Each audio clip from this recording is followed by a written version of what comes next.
지난 2월 10일, 11일에 다음 세대 포럼으로 경주에서 고신총회교육원이 주관하는 다음 세대 포럼 세미나를 우리 교육자분들과 함께 다녀왔습니다.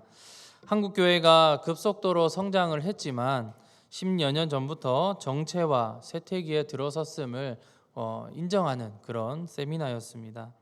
한국 교회의 각 교단에서는 이 문제에 경각심을 갖고 교회가 지금의 어려움 속에서도 어떻게 하면 성장할 수 있을까, 그것을 연구하고 또 대안을 찾아보는 그런 시간을 가졌습니다. 우리가 신앙생활을 하면 어릴 때부터 노년에 이르기까지, 우리가 하늘에 올라갈 때까지 그렇게 신앙생활을 해야 합니다. 그러므로 각 생애 주기마다 다르게 접근하는 게 필요하다는 주장이 그때의 포럼에서 주된 내용이었습니다.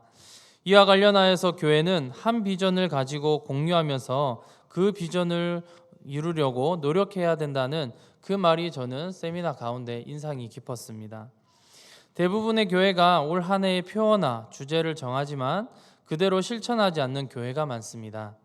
표어도 두루뭉술하여서 어떻게 실천해야 할지도 잘 모르고 1년이 금방 지나갈 때도 있습니다. 교회 표어를 검색해 보시면 여러 가지가 나오는데요. 그 중에서도 은혜의 풍성함이 흐르는 교회, 하나님의 기쁨이 되는 교회, 독수리처럼 날아오르는 교회, 이렇게 금방 찾아봐도 이런 교회에서 쓸만한 표어들이 잘 검색이 됩니다. 물론 이 은혜, 풍성, 하나님의 기쁨, 독수리처럼 날아오르는 교회, 이렇게 그 단어나 그 문장만 보았을 때는 다 좋은 뜻이고 좋은 내용들입니다. 그런데 이 표어를 가지고 1년을 우리가 실천 목표를 세우고 그렇게 행해야 한다면 참 어렵게 우리가 실천을 할 수 있지 않을까, 그렇게 생각이 됩니다. 따라서 이것을 어떻게 해야 된다는 말인가, 그런 의문도 들 수 있습니다. 우리가 다른 교회에 방문할 기회가 있다면 그 교회의 표어들을 한번 살펴봐 주시기 바랍니다. 그랬을 때에 어떤가, 이러한 마음들을 우리가 가져보면 좋겠습니다. 그런데 우리 하늘생 교회는 그의 표어가 명확하고 실천 목표도 구체적이고 실제적입니다. 제가 우리 교회에 부임한 지 2달 정도 되었는데 여러 부분에서 놀란 부분이 있지만 그 중에 하나가 표어와 실천 목표였습니다. 실천 목표가 굉장히 어렵지도 않고 간단 명료하였습니다. 이처럼 교회의 비전은 한 비전을 가지고 모든 세대가 아우를 수 있고 그것을 공유할 수 있어야 합니다. 허버트 쿠퍼 목사님은 비전을 두고 이런 말을 했습니다. 비전은 샌다. 그러니 거듭 비전을 다시 나누라. 우리가 비전을 1년 표어를 연초에 한 번 읽고 그것으로 끝날 게 아니라 이것을 계속적으로 비전을 공유하고 그리고 반복하면서 그 비전이 1년 동안 아니면 그 교회가 계속적으로 이루어 나가야 된다는 말입니다. 올해 표어가 무엇입니까? 사랑을 표현하는 교회입니다. 우리 교회는 예배를 드릴 때마다 서로 환영의 인사를 하고 이렇게 표어를 읽습니다. 그렇게 하면서 우리가 이 실천 사항들도, 실천 목표들도 다시금 생각나게 합니다. 실천 목표로는 5가지가 있습니다. 첫 번째로는 가정에서 허그하기입니다. 개인적으로 저희 가정의 얘기를 하면 평소에 잘 허그를 하지 않습니다. 근데 이참에 생각이 나서 허그를 하게 되면 교회의 실천 사항이니까, 실천 목표니까 아내가 먼저 저에게 와서 허그를 하려고 합니다. 굉장히 부끄러운 실천 목표가 될 때도 있지만 가족 분위기는 이로 인해서 조금 더 화기애애해지는 것 같습니다. 교회에서 성도와 악수, 가정에서 모금과 애찬, 실버 성도 생신 축하, 이웃사랑 헌금들이 얼마나 우리가 실천할 수 있는 좋은 예들입니까? 그래서 저는 설교도 이 말씀 중에 사랑을 표현된 말씀이 어디 있을까 생각하고 묵상하게 되었습니다. 사랑을 표현하는 방법은 매우 다양합니다. 말로 표현하기, 스킨십, 시간을 함께 보내기, 선물, 칭찬이나 격려하기, 이렇게 여러 가지로 우리가 사랑을 표현할 수가 있습니다. 말로 표현하기, 사랑해, 고마워 같은 그러한 말로 상대방에게 감정을 사랑스럽게 전달할 수 있습니다. 스킨십은 손을 잡거나 허그 등을 통해서 애정을 나타낼 수 있습니다. 시간을 함께 보내는 것도 사랑의 표현입니다. 제가 어린 자녀들 키워보니까 제가 어린 자녀들과 같이 놀지 않아도 같은 집에서 그 공간에 안에 있는 것만으로도 아이들이 안정감을 얻습니다. 그런데 내가 잠시 외출을 한 30분 정도라도 하고 오면 굉장히 그날은 울고불고 난리가 나서 그때에 굉장히 어려움을 겪습니다. 같이 놀지는 않았지만 같이 한 공간에 있는 것, 그거 자체도 그 자녀들은 사랑이라고 느끼는 겁니다. 선물은 제 친동생에게 오빠 사랑해라는 말을 들을 때 이럴 때입니다. 선물을 주거나 용돈을 줄 때에 그렇게 반응을 하더라고요. 평소에는 사랑한다는 표현을 잘 안 하지만 이렇게 누군가에게 선물을 받거나 그리고 용돈을 받을 때 이렇게 반응하는 것을 볼 수 있습니다. 칭찬이나 격려하기, 칭찬을 해서 안 좋아할 사람이 어디 있습니까? 우리 남편분들에게 칭찬 한번 해보십시오. 오늘 오후 예배 마치고 집에 들어가셔서 아유 우리 남편이 최고야, 우리 남편 때문에 내가 살아, 이렇게 한마디 건네보십시오. 이거 왜 이래? 이렇게 하면서 쑥스러워하겠지만 속으로는 굉장히 좋아할 겁니다. 따라서 사랑은 단순한 말이나 행동이 아니라 서로의 마음을 이해하고 존중하는 태도에서 비롯됩니다. 저는 창세기 33장 4절 말씀에서 야곱과 에서가 안고 그리고 입을 맞추는 모습이 떠올랐습니다. 우리 4절 말씀을 다 같이 읽겠습니다. 에서가 달려와서 그를 맞이하여 안고 목을 어금 맞추어 그와 입 맞추고 서로 우니라. 마치 이산가족 상봉이라도 한 듯 서로 부둥켜 안고 얼싸안으며 그렇게 좋아서 입을 맞추고 울고 난리가 났습니다. 유명한 한국 영화 우리 태극기를 휘날리며, 조금 오래된 영화지만 이 영화를 다 아실 겁니다. 6.25 전쟁을 모티브로 한 영화입니다. 우리나라 역사에 굉장히 아픈 역사 중에 하나입니다. 전쟁으로 인해서 형제가 남과 북으로 갈라졌습니다. 이 전쟁으로 인해서 생이별을 하게 되었습니다. 형은 북에서 형력한 공을 세워서 간부로 진출할 만큼 그렇게 유명해졌습니다. 동생은 남쪽에서 일개 군사로 전쟁에 참여합니다.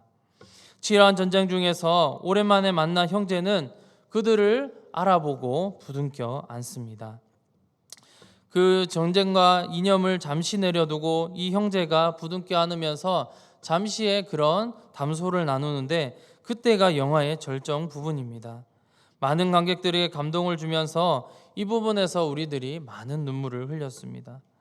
이처럼 형제가 각기 다른 이념으로 인해서 관계가 틀어져서 전쟁을 치러야 했습니다. 그러나 사랑 때문에 두 형제는 서로에게 총부리를 겨누지 않았습니다.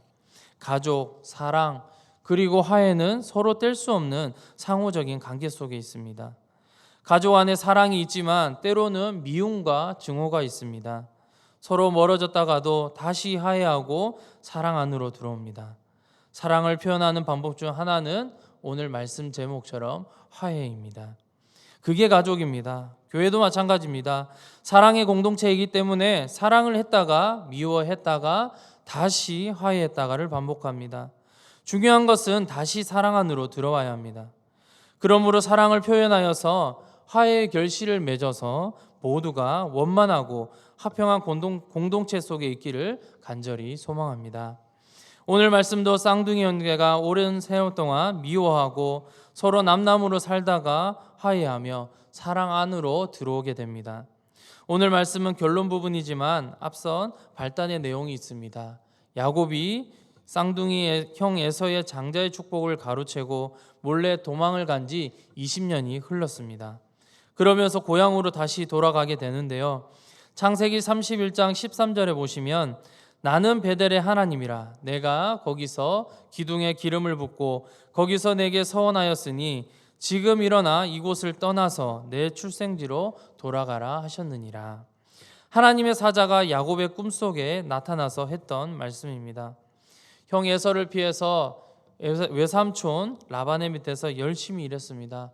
그는 몸 하나 건져서 무일푼으로 외삼촌 집에 들어가서 두 아내를 만나고 자녀를 낳았으며 자수성가하여 부자가 되었습니다. 또 더 많은 아내를 그리고 자녀를 그리고 가축을 얻게 되었습니다.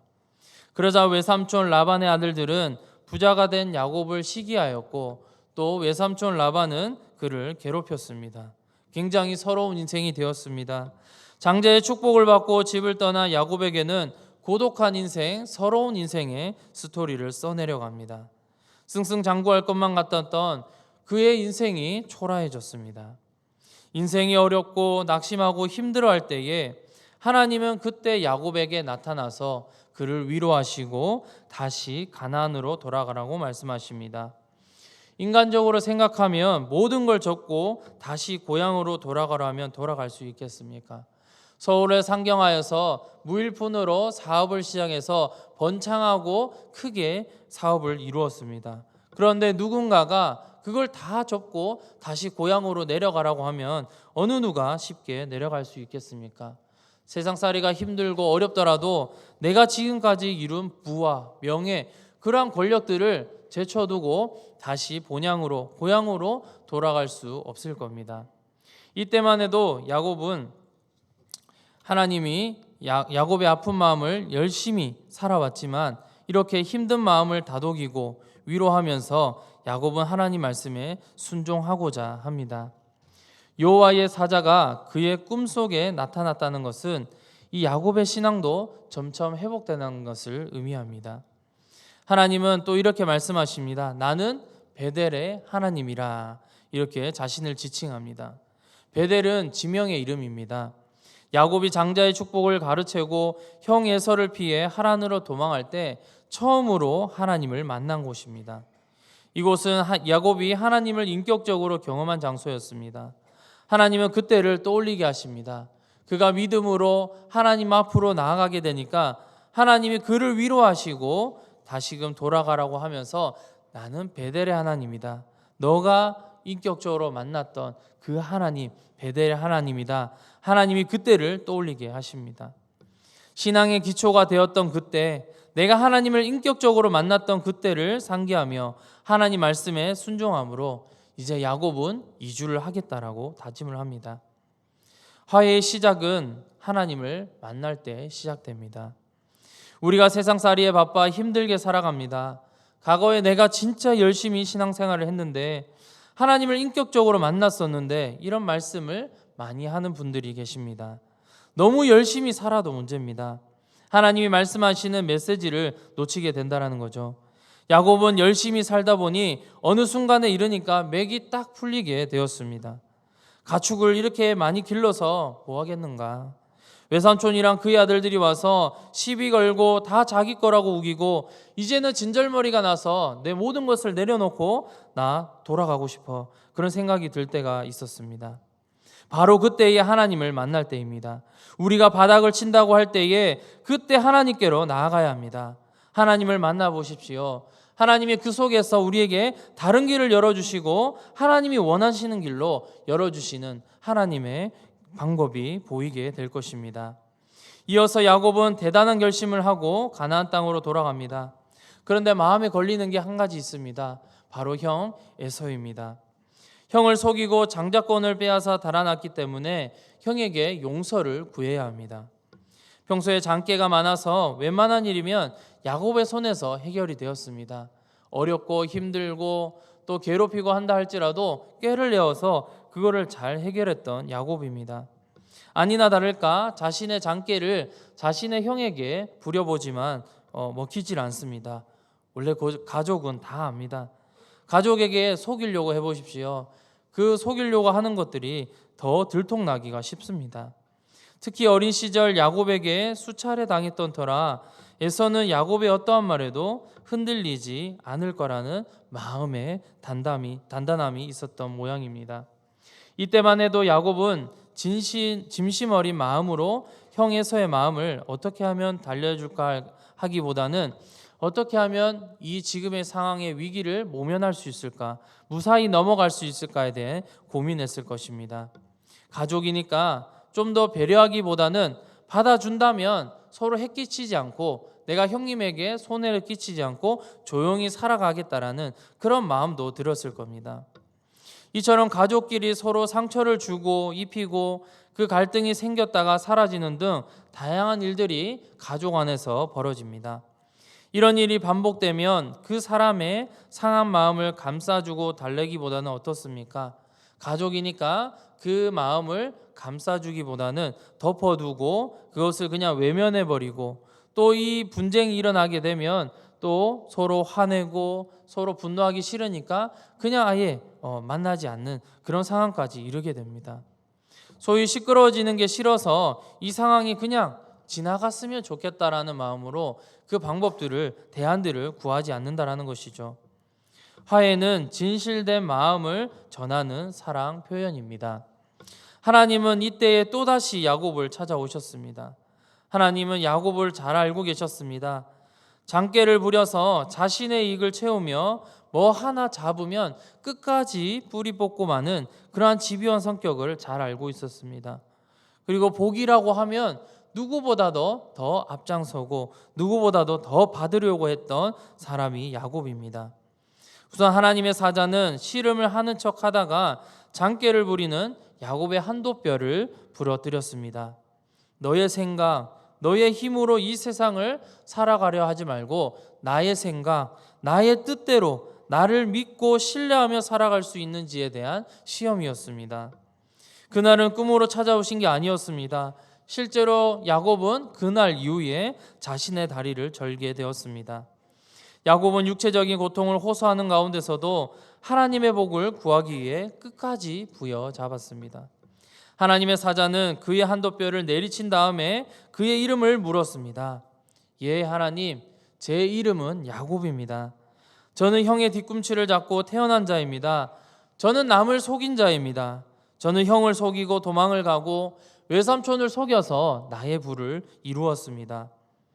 남의 것을 탐하고 많이 취하면 좋을 줄 알았는데 하나님, 너무 괴롭습니다. 너무 힘듭니다. 이렇게 야곱은 자신의 치부를 하나님 앞에 드러내었습니다. 사람들은 나의 약함과 컴플렉스, 단점을 숨기고 싶어 합니다. 심지어 하나님께도 숨기려고 합니다. 어쩌면 우리는 나를 숨기고자 자기 방어적으로 나를 포장하고 괜찮은 척 하면서 살아가는지 모르겠습니다. 사랑하는 성도 여러분, 하나님 앞에서 우리가 센 척 할 필요 없습니다. 하나님은 우리의 모든 것을 다 아시기 때문에 나의 아픔, 나의 약점, 모든 것을 주님 앞에 고하고 기도해 보십시오. 하나님은 약점을 만지시고 그 아픔을 위로하시고 치유해 주실 줄로 믿습니다. 우리 창세기 32장 28절 말씀 다 같이 읽겠습니다. 내 이름을 다시는 야곱이라 부를 것이 아니요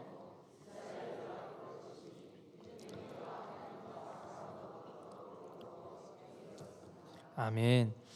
하나님은 야곱의 이름을 이스라엘이라고 계명해 주셨습니다. 남을 속이고 뒤를 쫓는 사람이 아니라 이제는 너는 하나님과 사람과 더불어 겨루어 이긴 자다. 너가 위너다. 너가 승자다. 그러니 당당하게 살아라고 말씀합니다. 야곱은 늘 뒤를 쫓는 자였고 야곱은 남을 속이는 자였지만 하나님께서 이름을 바꾸어 주심으로 그 시험을 이긴 야곱에게 복을 주심으로 너는 앞으로 이스라엘이라 부르며 당당하게 살아갈 것을 말하고 있습니다. 하나님께나 사람에게나 진실된 마음은 통합니다.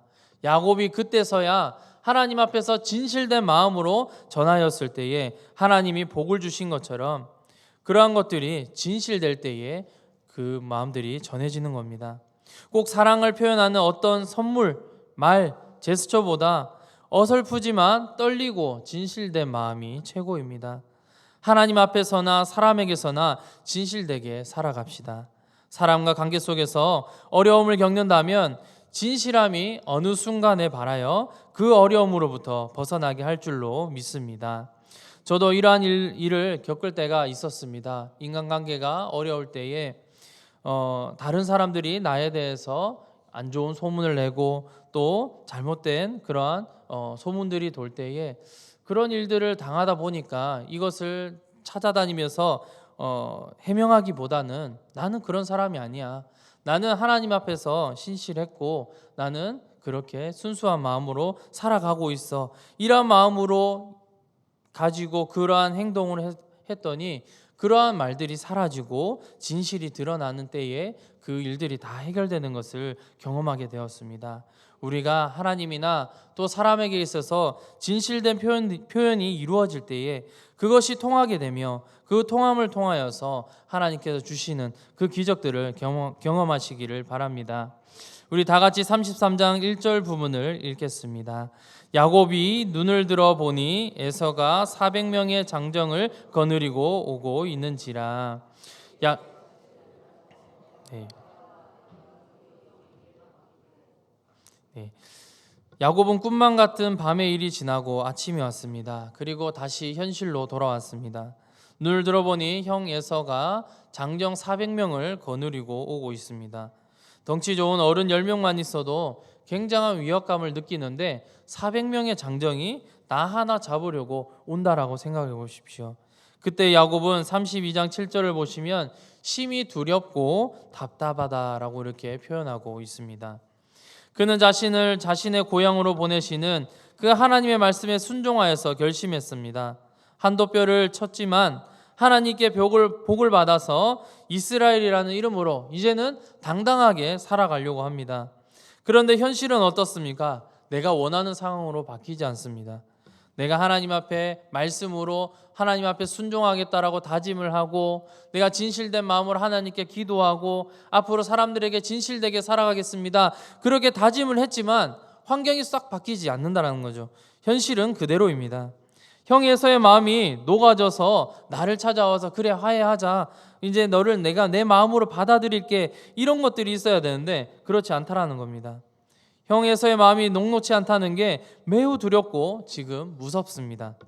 자신이 할 수 있는 인간적인 방법을 동원해 보았지만 에서의 마음은 쉽게 누그러지지 않았습니다. 에서에게는 딱 한 가지의 목표가 있습니다. 동생 그 야곱의 목숨을 해치는 것이었습니다. 야곱은 수가 보이지 않습니다. 그러나 야곱은 이제 피하지 않고 도망하지 않고 앞으로 전진합니다. 나는 하나님과 사람에게서 이긴 자다. 당당하게 형 에서에게 나아가 용서를 구하려고 합니다. 에서도 야곱이 온다는 소식을 듣고 저 멀리서 기다리고 있습니다. 먼 발치에서 20년간 기다렸던 왼수 야곱이 보입니다. 그간 동생 야곱의 이야기만 나오면 이 녀석 잡히기만 해봐라, 내가 어떻게든 해버릴 테니까 하면서 이를 갈고 복수의 날을 기다렸습니다. 그 복수의 날이 20년 만에 찾아왔습니다. 에서의 마음이 어땠을까요? 이제는 내가 복수의 뜻을 이룰 때가 됐다. 그런 한이와 기쁨이 넘친 게 아니라 분노의 감정이 점점 사그라들었습니다. 자신의 쌍둥이 동생 야곱이 절뚝거리면서 걸어와 자신을 향해 7번 절을 하였습니다. 야곱이 절을 할 때마다 형님 미안합니다, 형님 제가 잘못했습니다, 형님 용서해 주세요, 꼭 그렇게 말하는 것처럼 야곱의 진실함이 느껴졌습니다. 에서는 이런 야곱을 어떻게 했을까요? 4절을 다 같이 한 번 더 읽겠습니다. 에서가 달려와서 그를 맞이하여 안고 목을 어금 맞추어 그와 입 맞추고 서로 우니라. 아멘. 자신과 똑 닮은 쌍둥이 동생이 저 멀리서 오는데 다리를 질질 끌면서 옵니다. 나랑 닮은 이 사람이, 내 거울을 보는 듯한 그러한 사람이 저 멀리서 오는데 다리를 질질 끌면서 불쌍하게 옵니다. 얼마나 불쌍합니까? 20년간 칼을 갈았던 그 상대가 한 주먹거리도 안 되는 그런 아주 나약한 모습으로 자신에게 항복하겠다라고 말을 합니다. 지난 20년간 마음 한켠에 있는 그 서로의 불편함은 형제의 눈물 속에서 완전히 씻어져 내려갔습니다. 에서도 과거의 상처로 인해 마음속 깊은 어딘가에서 들끓고 있었습니다. 에서는 모든 것을 다 잊어버리고 아무렇지 않게 살아간다고 생각했지만 그 상처가 아물지 않았다라는 거죠. 에서도 동생 야곱을 용서하고 화해하면서 자유함과 행복을 되찾는 복을 얻게 되었습니다. 야곱은 11절에서 내가 형님의 얼굴을 배운즉 하나님의 얼굴을 본 것 같사오며 이렇게 말합니다. 형 에서의 얼굴을 보면서 하나님의 얼굴을 보았다라고 표현하고 있습니다. 따라서 진정한 화해는 상대방의 기쁜 얼굴입니다. 상대방이 나의 잘못을 인정하여 자신에게 용서를 구하러 올 때에 용서를 함으로 화해할 때 그의 얼굴에 기쁨이 있습니다. 우리는 화해하라고 하면 내가 먼저 선뜻 용서를 구하고 그 용서한 것으로 끝나는 게 아니라 상대방의 얼굴을 살펴보아야 합니다. 미안합니다. 죄송합니다. 잘못했습니다. 했을 때에 그 서로 껴안는 그 마음과 그리고 그 상대방의 얼굴에서 미소가 지어진다면 그때야 우리는 진정한 화해를 했다라고 볼 수 있습니다. 말씀을 정리하겠습니다. 사랑하는 성도님 여러분, 우리는 사랑을 표현해야 합니다. 올해 표이기 때문에 그러하지만 언제나 사랑을 표현하는 우리 하늘샘 교회 되기를 간절히 소망합니다. 내 일이 안 되고 답답하고 어려울 때가 있습니까? 그때에 우리는 하나님을 만나십시오. 하나님이 다른 길을 열어주십니다. 내가 어릴 때 혹은 과거 속에서 꽁꽁 숨겨두었던 그 어려움의 상자를 꺼내어 주십니다. 그리고 그때에 하나님께서 해결해 주십니다. 하나님 앞에서나 사람 앞에서 우리가 당당하고 싶습니까? 내 명예, 외모, 권력, 자산이 나의 자랑이 못 됩니다. 그것은 어떻게 하면 다 치워지는, 오늘 오전의 말씀과 같이 허무하게 사라지는 그러한 일들입니다. 우리는 진실되어야 합니다. 하나님 앞에서나 사람 앞에서 진실되게 기도하고 진실되게 교제할 때에 우리가 비로소 당당해질 수 있습니다. 가족의 공동체 안에서, 목장의 공동체 안에서, 교회의 공동체가 미소를 짓는다면 하나님이 오늘 말씀을 통해서 우리에게 주시는 길이 맞습니다. 내가 웃어야 되는 게 아니라 상대방이 나를 보며 웃을 때에, 기쁨이 가득할 때에 진정한 용서와 화해가 있습니다. 그러므로 우리 모두가 화해하며 진정한 화평을 누리는 성도가 되기를 간절히 소망합니다. 시간 우리 들은 말씀을 기억하시면서 함께 합심하여 기도하도록 하겠습니다.